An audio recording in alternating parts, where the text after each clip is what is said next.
Entonces, si un paciente tiene un ictus hemorrágico, es decir, una hemorragia cerebral, también tenemos que iniciar la actividad física fisiátrica, pues en este caso la rehabilitación física, de una vez.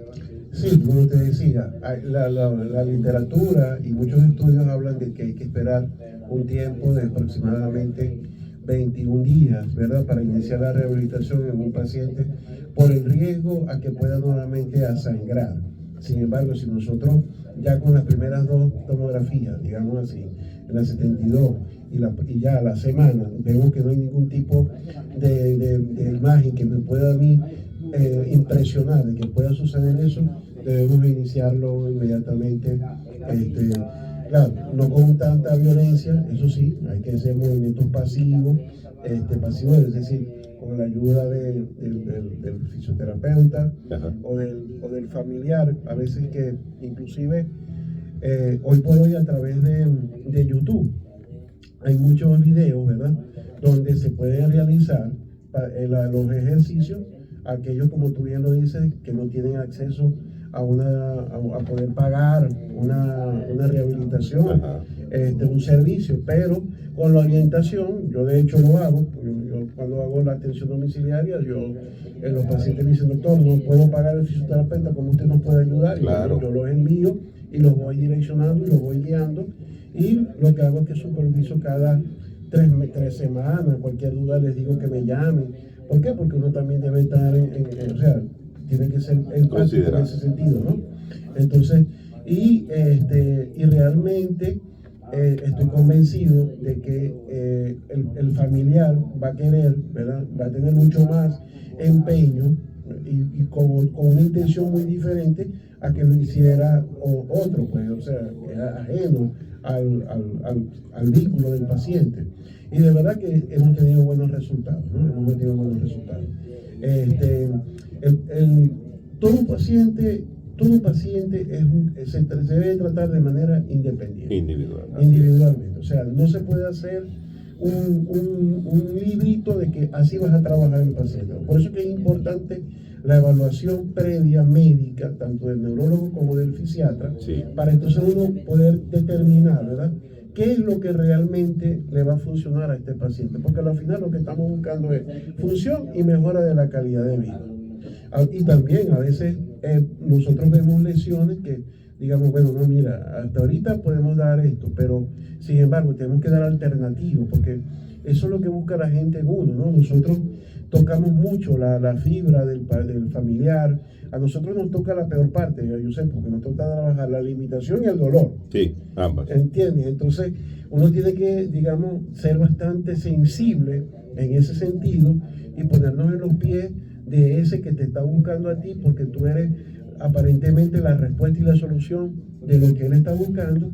Entonces, bueno, hay que saberlo manejar con mucho tacto, ¿verdad?, para que podamos, digamos, primero alcanzar esa confianza de que tiene tanto no solamente porque el problema, y disculpa que haga un inciso en esto, el problema no es tanto después del paciente, sino el familiar. Claro. Porque la lesión neurológica y cualquier tipo de lesión discapacitante, realmente el trato es con el familiar, porque el paciente ya está, y a veces inclusive tenemos pacientes afásicos. Sí, es decir, afásicos, que no entienden nada. Sí, incomprensión al medio. Exactamente, y entonces la verdadera batalla es con el familiar. Y comienzan las preguntas, doctor, ¿y cuánto tiempo tenemos que esperar para esto? Y mira, vamos a mejorar acá, ¿qué podemos hacer? Entonces, hay que estar muy equilibrado, ¿verdad? Y también con el grupo o el equipo que va a trabajar contigo, hacerle entender también eso. ¿Por qué? Porque estamos tratando con seres humanos. Y lo que estamos tratando es de darle la mejor respuesta para calmar, para ayudar al paciente que está lesionado y para el familiar que está confiando en nosotros.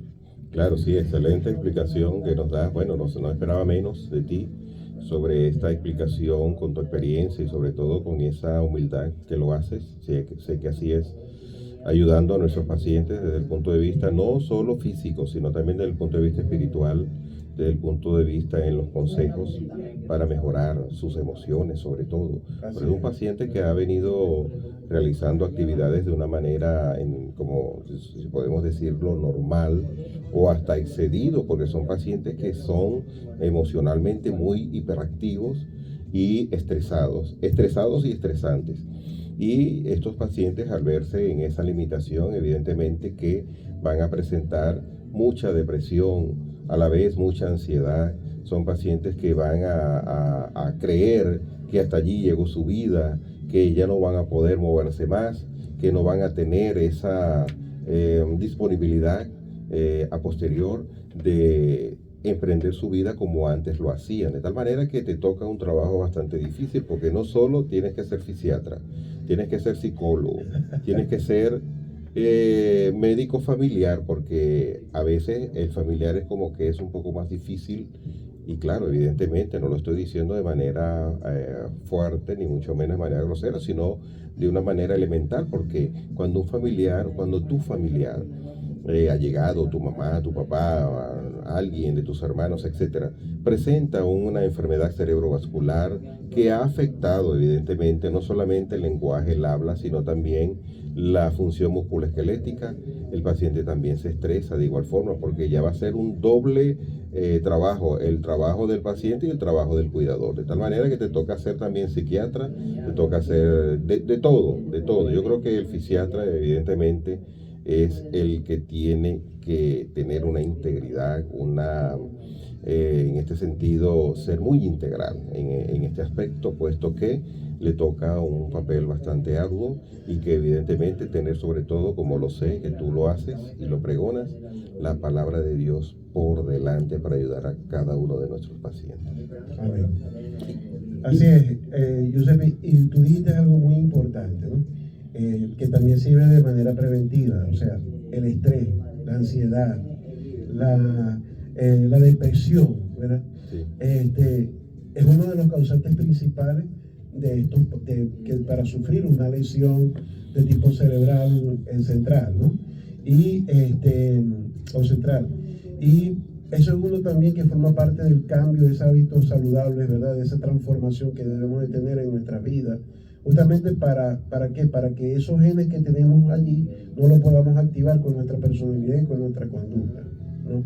Generalmente los pacientes que sufren son pacientes que son autosuficientes, ¿verdad? Que son padres de familia o responsables directos de los padres, de los familiares. Y entonces sufren una lesión. Entonces es peor, a veces yo digo, Dios mío, que es preferible que no se dé cuenta de lo que esté sucediendo, porque cuando cae en depresión, ahí el apoyo psicológico yo lo tengo que buscar. Lo tengo que buscar porque tengo que tener a alguien que me ayude a mí a equilibrar ese estado emocional que tiene ese paciente, y sobre todo que dependiendo también de la lesión hay un porcentaje que se deprime, ¿verdad? Que dependiendo del hemisferio donde hubo la lesión, también tiene mucho que ver. Dice que si se da en el hemisferio derecho, el 40% no solamente queda con una afasia de expresión, sino también con una depresión. Entonces, todos esos factores uno lo tiene que ver a la hora, ¿verdad? De ver y mejorar, porque de repente tú mejoras la conducta del paciente, se relaja, oye, y se consigue entonces que el paciente pueda mejorar también su parte, digamos así, musculoesquelética, ¿no? Entonces, que también, pues, o sea, por eso te digo que esto es un campo demasiado amplio al hablar de rehabilitación neurológica de tipo central.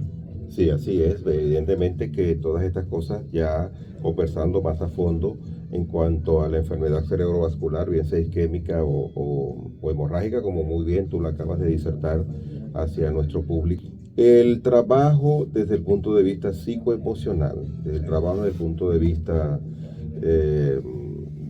en este caso, familiar, y en todos los sentidos, de tal manera que el paciente con un ictus isquémico o un ictus hemorrágico, hay que iniciar de una vez la actividad fisiátrica, es decir, la actividad de rehabilitación, siempre y cuando el paciente esté con un buen estado de conciencia, es decir, no puede el paciente estar somnoliento ni estuporoso, evidentemente. Claro, si está estuporoso, podemos realizarle los ejercicios físicos pasivos.